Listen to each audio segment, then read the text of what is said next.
नीमच जिले के 2 दिवसीय प्रवास पर आए कांग्रेस नेता और मध्य प्रदेश के पूर्व नगरीय प्रशासन मंत्री जयवर्धन सिंह ने मध्य प्रदेश सरकार के पंचायत एवं ग्रामीण विकास मंत्री महेंद्र सिसोदिया के राघोगढ़ से विधानसभा चुनाव लड़ने के सवाल पर कटाक्ष करते हुए कहा कि यदि महेंद्र जी सिसोदिया को भाजपा निपटाना चाहती है तो बेशक उन्हें भेज दे राघोगढ़, उनका स्वागत है। वहीं राघोगढ़ नगर परिषद से नवनिर्वाचित कांग्रेस पार्षदों के जयपुर में होने के सवाल पर जयवर्धन सिंह ने इसे चुनाव के बाद रिलैक्स करने के लिए घूमना बताया। जयवर्धन सिंह नीमच के जावद में आयोजित किसान सभा में शामिल होने पहुंचे थे। इससे पूर्व जयवर्धन सिंह नीमच के कलेक्टर कार्यालय के बाहर सिंगोली तहसील कवई क्षेत्र के धरने पर बैठे किसानों से भी मिले और उनकी समस्याओं को सुना। साथ ही प्रशासन द्वारा किसान बालकिशन धाकड़ की खड़ी फसल पर चलाई गई जेसीबी और जमीन पर जबरन कब्जा किए जाने की कार्यवाही को अनुचित बताते हुए विरोध किया। वह इस मुद्दे को विधानसभा में उठाने की बात कही।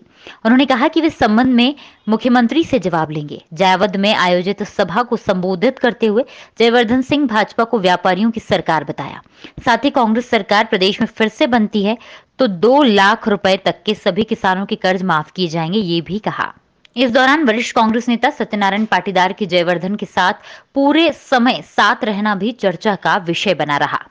भाजपा किसको टिकट दे ये उनका दायित्व है, लेकिन अगर भाजपा चाहती है कि जो पंचायत मंत्री हैं महेंद्र सिंह जी उनको निपटाना ही है, उनको भेज रावण, कोई दिक्कत नहीं, स्वागत है उनका। ऐसी कोई बात नहीं है, सबका अधिकार है कि चुनाव के बाद वोटिंग के बाद वो आ जा सकते हैं, घूम सकते हैं।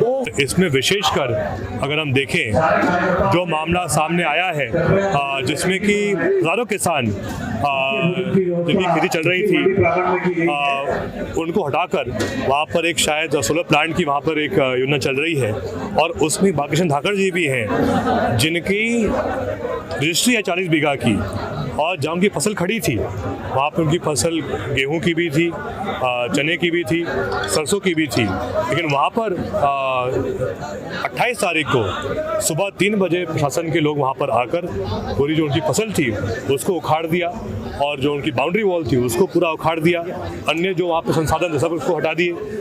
हमारी एक ही उसमें बात है कि अगर किसान के पास रजिस्ट्री है, उनके पास पूरा सबूत है, तो सरकार की जिम्मेदारी रहती है सबसे पहले उसमें सीमांकन हो, जो जमीन किसान की है वो उनको सौंपो और उसके बाद फिर जो भी अन्य जो काम है आप वहाँ करवाइए।